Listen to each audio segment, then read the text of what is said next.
Welcome to channel. Selamat datang di channel Karim Resmi Net.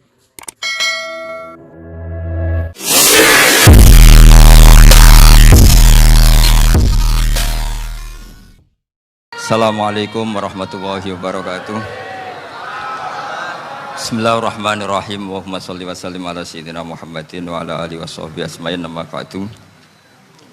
Sedanten ingkang kula hormati wabil khusus teman bapak kula Kiai Haji Agus Ali Masyuri. Beberapa kiai yang tanpa ngurangi rasa hormat, saya hormati semua. Ini ada beberapa Gus.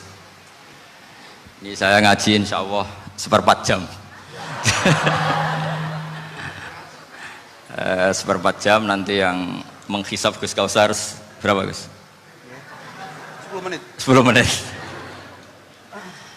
Begini, sebetulnya saya membela semua umat Islam itu ahlul jannah.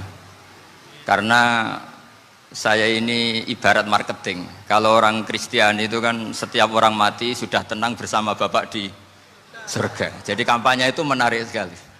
Sementara kita sudah kiai, sudah imam masjid, sudah ulama, masih saja dikhawatirkan su'ul khotimah. Ini kalau kampanye ini tidak imbang, ini nanti saya takut kalah. Makanya saya bilang pokoknya semua orang mukmin itu ahlul jannah. Karena memang asli hadisnya seperti itu, man qala la ilaha illallah dakhalal jannah. Bahwa kemudian ada beberapa kiai yang mungkin wataknya itu pesimis, kemudian bikin sekian aturan-aturan yang sebetulnya itu cerminan dari pesimisnya, terus akan-akan masuk surga itu susahnya bukan main.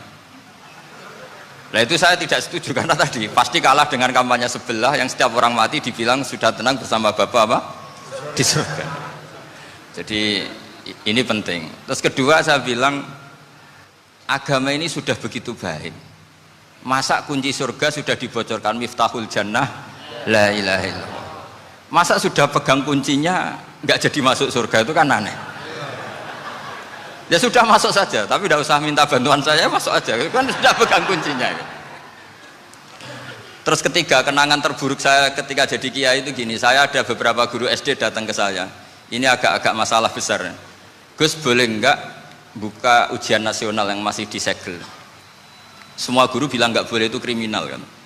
Ada satu guru yang bikin analogi agak kacau. Boleh saja. Wong ujian di kuburan saja dibocorkan para kiai nggak apa-apa. Itu.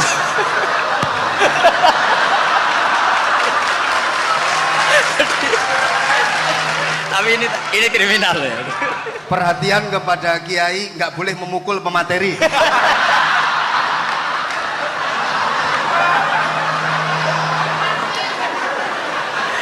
Jadi tentu itu analogi yang salah kan. Marrobuka kan, Tuhan kamu siapa, Nabi kamu. Tuhan kamu siapa, Nabi kamu siapa, imam kamu siapa. Ini kan sudah dibocorkan oleh para kiai. Artinya apa? Nak raiso jawab kebablasan gitu. Terus guru ini berpikir kalau ujian akhirat sekrusial itu saja bisa dibocorkan, kenapa ujian nasional tidak boleh? Tentu ini kias yang salah, saya tidak ngajari seperti itu. Tapi saya ngajari ke kalian betapa mudahnya masuk surga. Kunci jawaban sudah dikasih, kunci pintu masuk sudah dikasih. Kok sampai tidak masuk, ini kebablasan. Paling salah gurunya. Jadi ini kenapa saya sering cerita orang mukmin semuanya itu min ahlil jannah, itu saya jamin. Sama tidak usah takut su'ul khotimah, tidak usah takut berlebihan seperti itu. Karena setahu saya, setidaknya saya mewakili ulama zaman ini. Rata-rata guru kita ini bermadzhab Syadzili dalam berkeyakinan berpikir tentang Allah. Di antara ini yang mulai saya ngomong serius, supaya tadi kan guyonannya sudah diambil Gus Reza sama Gus Kausar. Saya tahu kenapa mereka guyon. Kalau ngomong serius takut kalah sama saya.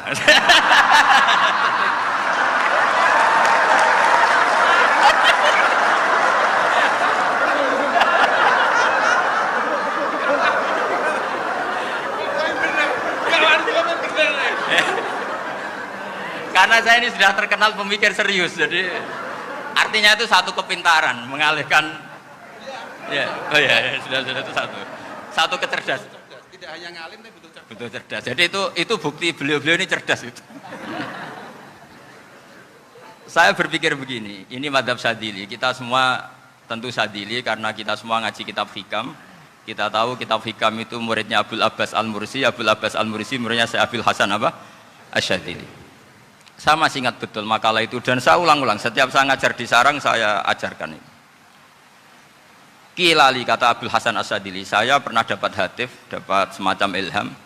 Apa makna min syarril waswasil khannas? Itu kata beliau dijawab oleh hatif itu. Hatif itu nggak perlu diterjemah tadi ada karena tadi diajarin itu. Apa yang dihidupkan itu nggak perlu dijelaskan. kata hatif tadi, waswasun yadkhulu bainaka wa baina habibika. Yunsika altofahu alhasanah wa yudzakiruka af'alaka asai'ah wa yukassiru indaka dzatas shimal wa yuqallilu indaka dzatal yamin liya'dila bika an husni dzanni billah ila su'i dzanni billah. Jadi yang dikatakan waswas adalah kamu digiring untuk hanya ingat sisi-sisi kamu yang negatif, dilupakan bahwa Anda punya sisi-sisi yang positif. Misalnya seperti ini, mungkin secara fikih tadi banser-banser tegas, wah ini masalah lelaki perempuan dipisahkan gini-gini. Tapi kenapa Gus Ali bilang ya sudah gini gak apa-apa. Sebetulnya ada rukhsah itu karena ini di depan umum. Yang paling pantangan Nabi itu la yakhluwanna rajulun bimra'atin. Ini ada yang menjaminnya gitu. Malah khawatir saya di sini dipisah tapi setelah berduaan nggak bisa. Jadi toleransinya karena ini di depan umum. Itu masih ada toleransinya. La yakhluwanna rajulun bimra'atin. Begitu juga ketika kita dosa, misalnya kita dosa. Orang Islam setiap dosa itu pasti ingat salahnya, kemudian istighfar.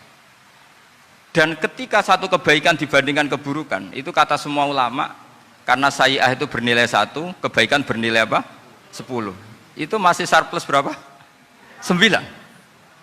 Jadi itu cara berpikir Abul Hasan Asyadili. Kenapa kamu harus berpikir positif tentang Tuhan? Sekali berpikir tentang negatif, itu bahaya betul. Misalnya begini, kamu berpikir tak rewangi jadi kiai, sujud, rukuk, ternyata aku tetap lebu neraka, gunane apa? Itu menurut saya kan nggak punya akal. Sujud itu satu kelaziman menghamba kepada Allah. Normalnya seorang hamba itu ya sujud. Kemudian gara-gara kamu ingin masuk surga, terus logika kamu dibalik, gunanya apa saya sujud? Ternyata saya masuk neraka. Itu pertanyaan yang benar-benar bodoh dan itu menjadikan Allah benci. Logikanya dibalik begini. Ini saya ngomong serius karena ini bentuk kemenangan saya ini bentuk kemenangan saya. Saya berkali-kali ngomong di kota pelajar di Jogja karena banyak pengujinya juga. Bukan sekedar pendamping tapi penguji. Banyak yang profesor, bukan sekedar doktor, banyak yang profesor. Jadi biar ini dok. Begini, saya pernah ditanya sama seorang dosen, Gus, saya ini ngaji hadis banyak, tapi ada yang saya tidak paham, yaitu mangkola la ilaha illallah dakhalal jannah, ada kalimat wa in zana wa in saroko. Meskipun pernah zina, pernah maling. Ini kan seakan-akan mentoleransi perzinaan dan pemalingan. Terus saya bilang, oh makna hadis itu seperti ini. Jadi kebenaran absolut, kebenaran yang mutlak itu tidak akan terganggu oleh status perilaku seseorang. Saya berkali-kali memberi contoh. Orang yang ditangkap KPK akan bilang 1 tambah 1 2. KPK-nya juga bilang 2. Rivalitas dalam politik, Pak Prabowo ya bilang 2, Pak Jokowi juga bilang 2. Orang yang zaniyah, yang lonte pun akan bilang 2. Muftinya juga bilang 2. Ketua MUI-nya juga bilang 2. Artinya gini, kebenaran yang absolut adalah kebenaran yang siapapun akan meyakini seperti itu. Seperti 1 ditambah 1, 2. Kamu punya musuh bilang 2. Kalau ibu-ibu ini punya maru ya marunya bilang 2 tadi tambah mama. Enggak tahu saya terjemahnya apa tadi. Nah, kebenaran yang absolut itu kebenaran yang siapapun pasti mengakui. Dan uniknya begini, saya pernah ngaji acara himmah, acara pondok sarang di Demak. Kalau kamu bilang 1 ditambah 1 menjadi 2, untuk mengatakan 2 itu kamu butuh hadiah enggak? Mereka semua jawab enggak. Kita semua enjoy saja mengatakan tembok itu putih. Kenapa? Karena memang putih. Kita mengatakan 1 tambah 1 2 karena memang kita tanpa presentasi dapat hadiah, dapat penghormatan. Kenapa untuk mengatakan Allah itu Tuhan kita butuh surga? Memangnya kalau tidak ada surga Allah tidak jadi Tuhan? Ini problem orang soleh-soleh yang terlalu pesimis. Makanya nanti orang-orang soleh itu masuk surganya berat. Tapi kalau orang alim lebih gampang kira-kira seperti itu. Iya, karena kan imannya lebih bagus. Dalam hadis qudsi, Allah ini yang dibuli orang-orang soleh. Laulam akhluk jannatan wala naron alam akun ahlan an uto'ah, dalam hadis qudsi itu. Kalau saja saya tidak menciptakan surga dan neraka, apa saya tidak jadi Tuhan yang perlu ditaati? Apa kalau kamu tidak saya kasih uang 1 juta terus bilang 1 tambah 1 11? Enggak kan? Tetap bilang berapa? 2. Kalau kebenaran absolut yang 1 tambah 1 kamu bilang 2 meskipun tanpa mendapat hadiah. Kenapa untuk bilang Allah Tuhan kamu butuh hadiah surga? Itu kan serah ikhlas belas. Makanya saya terus mengajarkan ikhlas. Ikhlas itu bisa dilatih dengan akal, dengan pikiran, bil ilmi lah. Harus dilatih.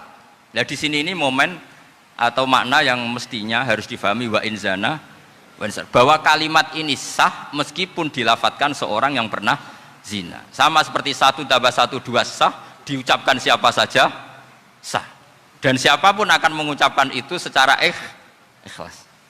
Ini penting saya utarakan. Sehingga setelah ada firqah-firqah takfiri yang mengatakan orang megang keris itu syirik, ke kuburan syirik, ini syirik. Itu salah besar. Salahnya adalah tadi kalimat-kalimat atau kebenaran-kebenaran absolut ini sudah jadi sibghata wa man ahsanu minallahi sibghah. Kalimat ini begitu absolut di hatinya orang mukmin. Sehingga ketika terganggu oleh hal-hal yang adat istiadat kayak pegang keris, kayak apa, ini tidak mengganggu. Tetap kualitas iman ini di atas keyakinan adat membawa apa keris. Kalau orang membawa keris menjadi syirik karena percaya sama makhluk.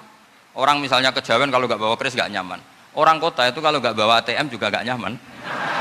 Itu tidak dihukumi syirik. Kamu pergi lupa bawa HP nyaman enggak? Enggak, kenapa tidak dihukumi syirik?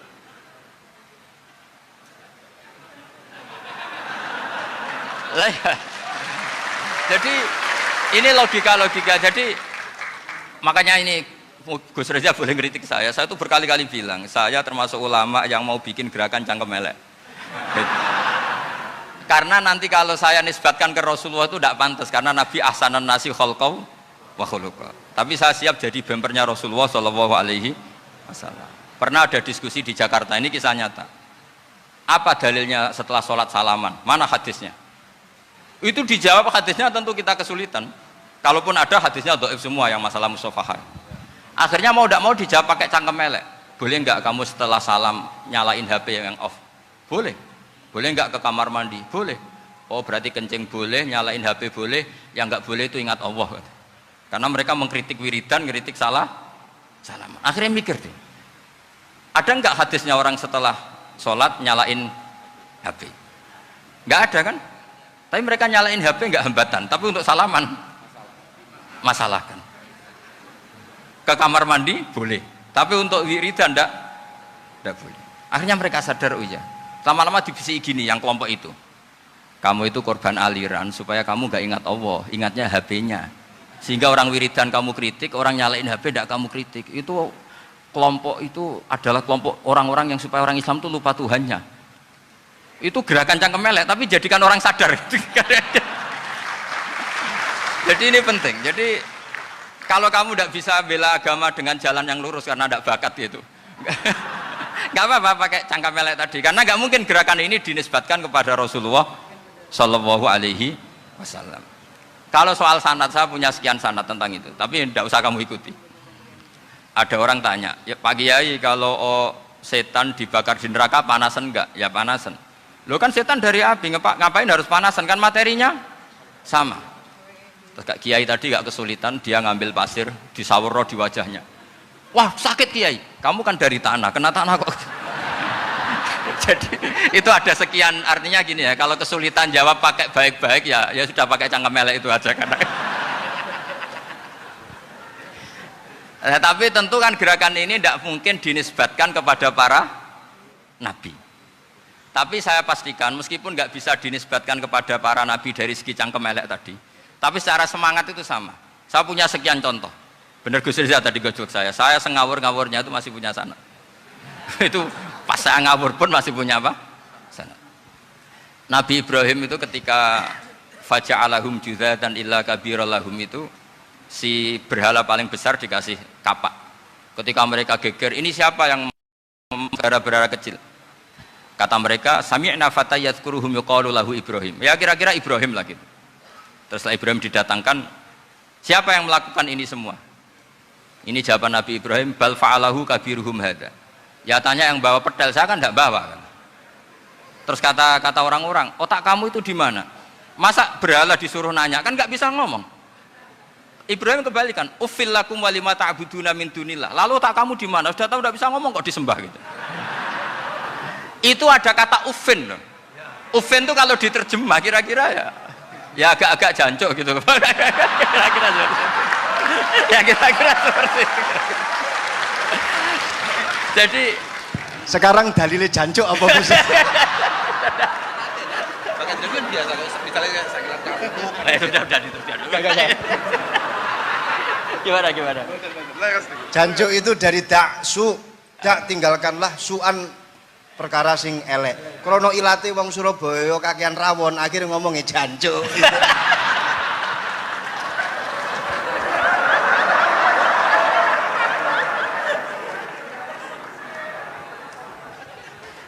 Jadi mulai dulu melawan kebatilan itu harus pakai logika yang vulgar. Karena memang nggak mungkin dengan bahasa-bahasa priayi itu nggak mungkin. Dan ini penting saya utarakan. Nah, kalau nanti nggak mungkin dinisbatkan kepada Rasul karena Nabi adalah ahsanan nasi khalqa wa khuluqa, kita yang ngambil alih saja. Gus Reza, saya, Gus Hasan ini cara cangkem elek kan pantas. Luas. Selain bakat ya sudah natural. Karena memang itu cara kita menjelaskan kebenaran. Saya ulang lagi, itu cara kita menjelaskan apa? Kebenaran. Mau tidak mau. Saya pernah ditanya sama seseorang, Gus, beberapa nabi itu kan poligami itu bukti hipersek. Karena yang tanya itu orang nasionalis, nggak pati senang Islam. Terus tak balik tanya, perempuan itu makhluk lemah enggak? Ya lemah. Kalau nolong lama satu itu gimana? Ya baik. Kenapa nolong dua jadi tidak baik? Harusnya kalau nolong tiga tidak baik. Tapi saya tidak dukung poligami. Ini cerita. Setidaknya mereka jadi ingat.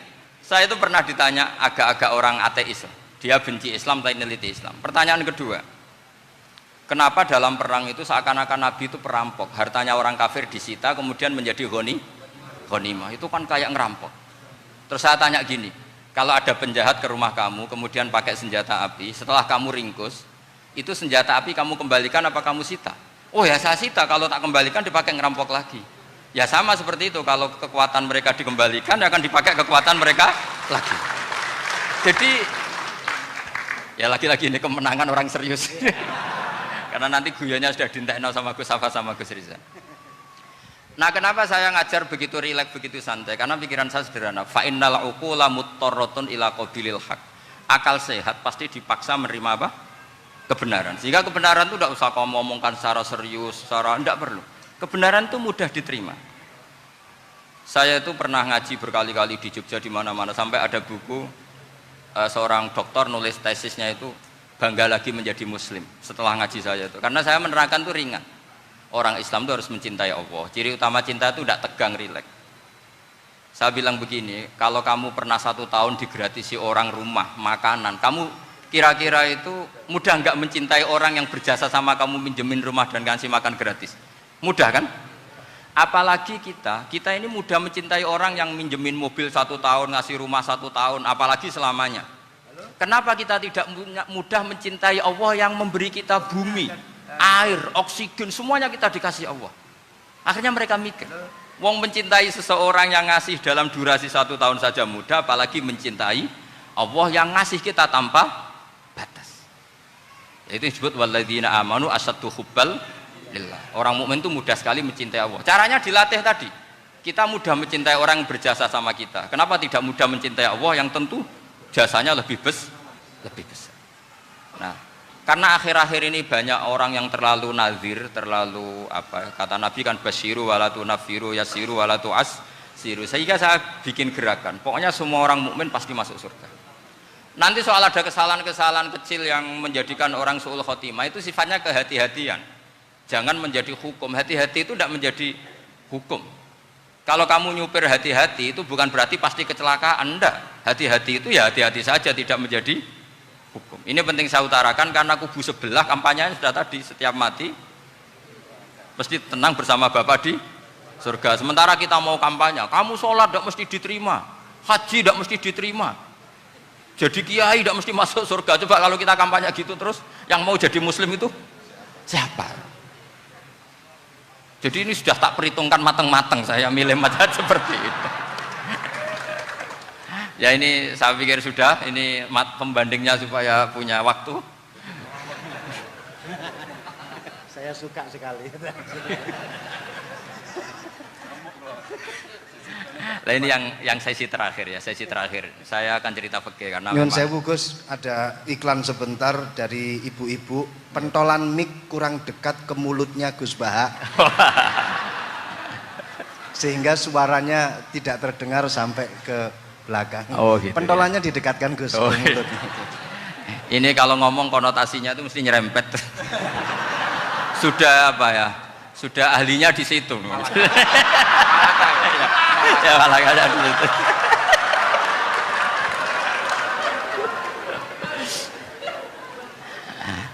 Dalam sesi terakhir saya cerita pentingnya pembanding. Imam Rafi'i itu yang ngarang kitab Muharrar. Kitab Muharrar ini adalah ringkasan dari kitab Al-Wasit. Al-Wasit itu karangannya Imam Ghazali.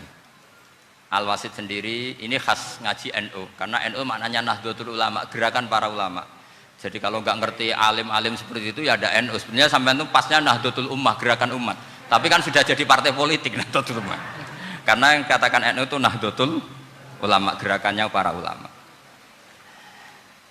Imam Rafi'i itu berpendapat sujud itu cukup pakai baduk, pakai jidat. Itu dalam kitab Muharrar. Wal asoh anna sujud yasihu mau cukup biwat iljabah. Ketika Imam Nawawi mentasih kitab Muharrar namanya Minhajut Thalibin, itu mengkritik Imam Rafi'i. Kata beliau sujud itu untuk sah harus melibatkan 7 anggota, karena berdasar hadis umirtu an asjuda ala sapati a'zumin, yaitu al jabhah wal yaden warukbaten wal kodamen, yaitu jabhah 2 tangan, 2 lutut dan 2 kodamen. Akhirnya saya ngecek di kitab asli, Imam Rafi'i termasuk Ashabut Tarjih dan Imam Nawawi. 2 orang ini khilaf. Kan nggak mungkin kita sebagai musokhehnya, karena yang khilaf ini 2 ulama besar, satu Imam Rafi'i, satu Imam siapa? Nawawi. Kita tidak bisa hanya ngikuti Fathul Mu'in yang mengatakan idaktalafan Nawawi war Rafi'u kudiman Nawawi, tidak bisa, karena Imam Nawawi ini sering nginduk sama kitabnya Imam Rafi'i karena senior Imam Rafi'i. Setelah saya cek di kitab kitab asli Mamba ya, satu sumbernya semua mazhab apa? Syafi'i. Ternyata Imam Syafi'i nak ngedikan hanya begini. Wa uhibbu, saya suka setiap orang Islam sujud itu melibatkan 7 anggota karena itu aman, pasti sah. Tapi wayah tamilu, kata beliau, tapi mungkin saja sujud hanya watul jabah itu sah. Kenapa? Kata Imam Syafi'i, liqaulihi sallallahu alaihi wasallam atau li du'aihi apa sallallahu alaihi wasallam fi sujud sajadalaka wajhi wa sam'i wa basori. Nabi ketika sujud itu hanya berdoa, ya Allah sujud kepada engkau wajhi wa sam'i wa basori. Nabi tidak menyebut wayadi wa rubati wa qadami. Sehingga saya berkali-kali bener kata Gus, saya ini pembela umat sing sujudnya 7 anggota ya tak lem, pantes dadi Rais Suriah. Itu. Yang sujudnya bathuk tok ya tetap sah ngikuti mazhabnya Imam Rafi'i. Meskipun itu tidak saya anjurkan. Tentu tidak saya anjurkan. Alasannya Imam Syafi'i tadi, Rasulullah pernah berdoa dengan kata-kata sajadalaka wajhi, bukan diteruskan wayadi warubati wakoda. Sehingga fal khilaf huna bakin ala khiddati kalau dalam bahasa fikih. Khilaf biar tetap sesuai aturan khilaf masing-masing. Enggak perlu kamu menggugurkan pendapat Rafi'i yang mengesahkan sujud hanya pakai jabah. Ini penting karena tadi seperti saya katakan, yang sujud anggota pitu ya masuk swarga mergo pintere, sing nganggo bathuk tok yang mlebu swarga mergo gobloke tadi, karena aksaru ahlil jannah al-bulhu. Nah ini mazhab saya. Jadi saya itu ingin umat Islam itu baik-baik saja. Ya. Karena tidak mungkin lah kita tidak bela Islam di zaman akhir, tidak mungkin, karena di kubu sebelah kampanyenya sudah seperti itu. Kalau kita ngomong ikhtiyat, kiai ra mesti mlebu swarga, sing salat ngethuk ra mesti husnul khotimah, wah akan jadi repot. Saya ini pengagum teori ikhlas, dilatih bil ilmi, saya ulang lagi, dilatih bil ilmi. Saya ini malu. Malunya tadi, saya mengatakan 1 tambah 1 2 itu meskipun tidak ada yang memberi hadiah tetap saya katakan 2. Saya mengatakan air itu dingin, tidak ada yang ngasih hadiah saya akan bilang kalau air itu dingin, kalau api itu panas. Untuk hakikat-hakikat seperti itu saja saya jujur tanpa ingin imbalan. Tapi ketika hakikat mengenai Allah kok saya minta imbalan surga dan neraka, ini apa-apaan? Kira-kira gitulah, Rois Suriah macam apa gitu.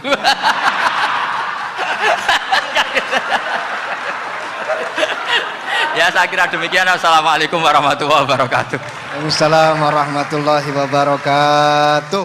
Alhamdulillah. Baru kali ini ada seminar yang dikritik terus sama pemateri itu pendampingnya. Mestinya pembandingnya. Tapi luar biasa para milenial semuanya, Masya Allah, terlihat wajah-wajah surga di majelis ini. Walaupun toh yang hadir tidak semuanya milenial, ada post milenial juga di sini. Ada yang Gus dan juga ada yang Kiai. Kalau Gus biasanya kan masih bisa tolah-toleh, kalau Kiai harus fokus. Tapi yang paling fleksibel di PWNU Jawa Timur, yang paling enak itu adalah beliau, Kiai Haji Agus Ali Mazhuri. Enaknya pripun? Dadi Kiai ya iso, dadi Gus ya iso. Itu posisinya paling enak di antara pengurus-pengurus yang lain. Tepuk tangan untuk beliau, enggak apa-apa. Langsung saya buka pertanyaan.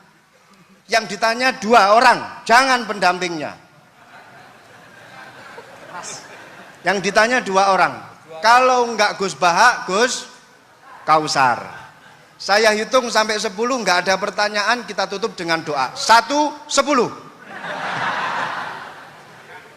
Ada yang 2 mawon nggih, pertanyaannya 2. 1, monggo. Yang perempuan, saya ingin yang perempuan, monggo. Sudah 2. Silakan.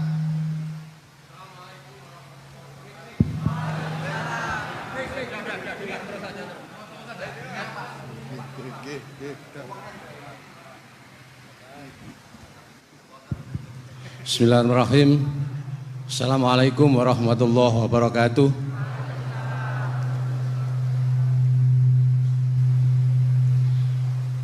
Yang saya ingin tanyakan kepada Gus Baha, saya itu sering ngaji lewat YouTube panjenengan Gus.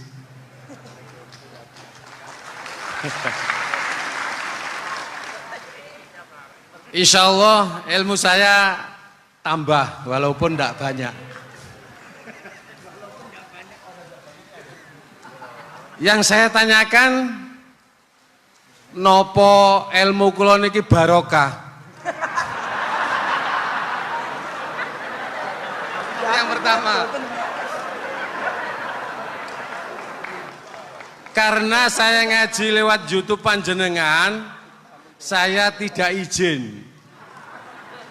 Untuk itu hari ini saya izin panjenengan, mudah-mudahan ilmu ingkang saya dapat dari panjenengan niku saged barokah niku Gus. Terima kasih. Wassalamualaikum warahmatullahi wabarakatuh. Waalaikumsalam warahmatullahi wabarakatuh. Langsung mawon Gus nggih, yang satunya dulu. Siapa aja? Oh gitu. Monggo Gus. Itu tetap barokah dan kebaikan itu mah nggak perlu minta izin. Kalau kebaikan minta izin jadi repot. Jadi kalau dalam kitab fikih disebut iktifaan bil idzni syar'i, karena syara akan selalu memberi izin sama kebaikan. Itu udah hanya masalah YouTube sampean. Tadi melihat wajah Gus Ali ibadah, pamit dulu. Nanti kalau ada orang alim lewat mau lihat juga pamit dulu. Lama-lama mau baca sholawat, ya Rasulullah pamit dulu mau baca sholawat. Jadi semua kebaikan itu cukup iktifaan bil idzni syar'i. Ya jelas ini ya. Terima kasih. Jangan lupa pulsane tuku dhewe lek ndelok YouTube. Wifi-nya juga jangan nyolong. Harus passwordnya izin kepada yang punya wifi. Baru nanti 100% barokah. Mbak yang belakang bisa berdiri, yang mau tanya tadi. Ya, silakan. Bismillahirrahmanirrahim. Assalamualaikum warahmatullahi wabarakatuh.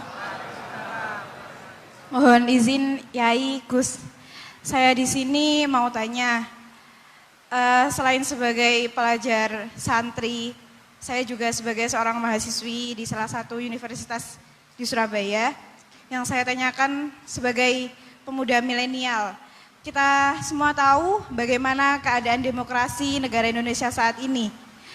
Yang saya tanyakan bentuk dari hubul waton minal iman. Hubul waton di sini, bolehkah saya sebagai seorang mahasiswi menyuarakan pendapat saya, berjuang bentuk ijtihad demi keadilan berupa demonstrasi.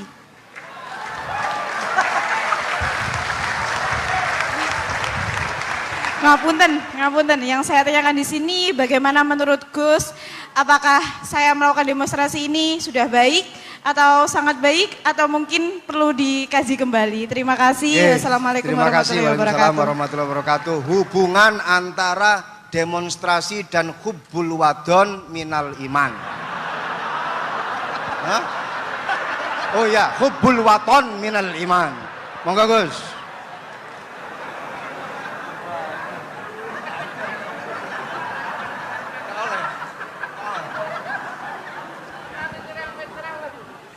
Ini benar-benar ahli. Begini kan, demonstrasi itu kan makna pokoknya itu kan apa? Memperlihatkan. Makanya demonstrasi kekuatan maknanya ya show ya, memperlihatkan satu apa? Kekuatan. Sehingga kalau dalam Islam itu ya fleksibel, asal itu tidak merugikan orang lain, tidak anarkis, tidak mandorot bagi kelompok lain tentu boleh. Bahkan kalau tidak apa? Menyuarakan suara kita tentu dengan cara-cara yang tetap islami ya, itu malah kita disalahkan karena berarti tidak ikut bertanggung jawab terhadap proses bernegara, tapi tentu disuarakan secara konstitusional dan secara baik. Kemarin pas demo di Jogja yang ramai itu masalah rancangan KUHP itu, rektor UI juga ketemu saya, pamit Gus mau demo ya tapi yang baik dan sopan karena begini ya, di Quran itu ada ayat walau la dafuwahin nasa ba'dahum bi ba'dil la fasadatil ard. Jadi kekuatan manapun itu harus dikontrol. Tentu kontrol itu macam-macam. Tapi tentu saya ulang lagi, jangan anarkis, jangan melakukan sesuatu yang kontraproduktif. Jadi menurut saya pernah ditanya, Gus kalau pemerintah itu didukung 90% rakyatnya bagus enggak? Ya bagus, berarti presidennya hebat, didukung mayoritas rakyat. Kalau hanya 55 ya bagus. Presidennya biar tahu, biar hati-hati karena dipilih separuh lebih sedikit gitu. Lah kok bagus semua? Ya emang harapan kita sama Allah semuanya baik semua kata saya gitu. Jadi susahnya apa sih kita melihat sesuatu itu, asal agama ini kan gampang, asal tidak maksiat itu baik. Asal gak maksiat itu baik. Ma khuyyira Rasulullah baina amrayni lakhtara aisarahuma malam yakun isman. Jadi demo itu bukan, nah kalau demo yang diharamkan sebagian fatwanya ulama tentu yang maknanya yang anarkis. Kalau yang dihalalkan tentu maknanya yang tertib. Itu biasa dalam hukum fikih. Rasulullah ngendikan A, mahmalnya seperti ini. Rasulullah ngendikan B, mahmalnya seperti ini. Karena kadang ngendikanin Nabi cara zahir itu berlawanan. Misalnya Nabi ditanya, amal paling baik apa ya Rasulullah? Nyaur utang gitu. Karena biasa yang ngemplang mungkin yang tanya itu tukang. Tapi kadang Nabi jawab birrul walidain. Kadang jawab as-sholat li awwali waktiha. Karena penanyanya ini beda. Nggak tahu sholat. Gimana? Cinta pun nggak tahu sholat. Ya, cinta kok ora tahu sholat kata beliau. Kan gitu. Jadi ini penting saya utarakan karena zaman Nabi itu ya biasa Nabi misalnya ngendikan sesuatu gitu. Terus ada juga sahabat yang memperlihatkan pendapatnya. Tapi tidak niat bantah. Masyhur itu dalam tarikh. Saya beri contoh yang masyhur itu. Nabi pernah sholat duhur itu 2 rakaat. Sebagian riwayat mengatakan asar, tapi yang lebih kuat itu duhur. Setelah 2 rakaat Nabi sholat, itu akabirus sahabat papan atas itu tidak ada yang ngendikan karena mereka sopan semua, tahu etikal. Setelah Nabi pulang sudah dekat pintu, ada sahabat yang berdiri. Ya Rasulullah, aku siroti sholatu amnasita. Ini sholat model kosor, apa engkau lupa? Tapi sahabat yang nggak tanya, ini niatnya malah lebih agak-agak buruk. Baguslah kalau sholat terbaru 2, berarti besok ya 2. Karena pakai teori nasah mansuh, berarti hukum itu pakai yang terbaru. Jadi gayanya tidak tanya, tapi lebih sama mungkin yang setuju undang-undang tadi ya tentang rumah tangga, kalau istri nggak mau dikumpuli tetap dipaksa, nanti suaminya bisa dilaporkan ke pengadilan gitu. Saya pasti mikir saya bukan masalah pengadilannya, pasti istrinya cantik. Kalau jelek kan nggak mungkin dipaksa. Ini ketularan ya. Jadi saya cara berpikir tuh. Jadi tak pikir lucunya saja, bukan pikir seriusnya. Ketularan ya, sudah ketularan ini. Karena keburukan itu mudah nular. Akhirnya Nabi kembali lagi, enggak, kullu dzalika lam yakun, semua itu enggak terjadi. Tapi Nabi sebagai orang yang sangat, ya sebenarnya enggak boleh dibahasakan sangat demokratis, sangat bijak. Nabi kembali lagi ke mimbar terus tanya, ahakun maqalahu dzulyaten, apa betul yang dikatakan dzulyaten tadi? Kata sahabat semua, betul ya Rasulullah, tadi engkau sholat hanya 2 rakaat. Nabi kemudian takbir lagi, meneruskan 2 rakaat terus salam. Artinya kalau demonstrasi itu dengan makna mengutarakan pendapat dengan cara yang dijamin konstitusi, ya itu kan normal-normal saja, nggak ada masalah. Saya pernah derekno bapak, itu ada pertanyaan yang benar-benar mengusik saya. Ada orang miskin datang ke bapak, Pak Yai, dadi wong melarat itu ra enak. Sajane ya wis suwe dadi wong melarat ra enak. Itu pas Ramadan. Kenapa kata bapak? Bapak saya itu teman akrabnya Gus Ali, itu senengannya ya guyon, mau meninggal aja masih guyon. Bapak itu guyon terus. Kenapa ya? Sudah puasa nggak makan, buruh orang, macul itu kan berat. Mau istirahat nggak boleh karena buruh orang. Enak dadi wong sugih puasa diam di rumah gini-gini terus. Terus kata bapak saya gini, enak wong melarat. Dadi wong sugih nak poso berat. Kok sakit ya? Esok mangan pecel, awan rawon. Enggak sore sidik sate. Jadi yang harus ditinggalkan itu banyak. Nak sampean kan biasa meninggalkan itu semua. Semenjak itu dia, oh iya, nak ngono podo-podo abot. Jadi hasutnya pada orang kaya terus nggak ada. Nah ini pentingnya ilmu. Jadi pentingnya pendamping tadi itu. Setelah diberi jelasan, oh maturun ternyata podo-podo abot gitu. Dia nggak tahu susahnya jadi orang kaya. Ya sama seperti tadi. Yai saya puasa.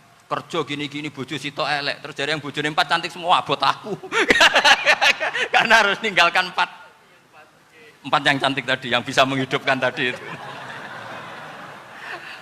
Itu kan juga demonstrasi, artinya mengutarakan apa yang, jadi itu saya pikir seperti itu.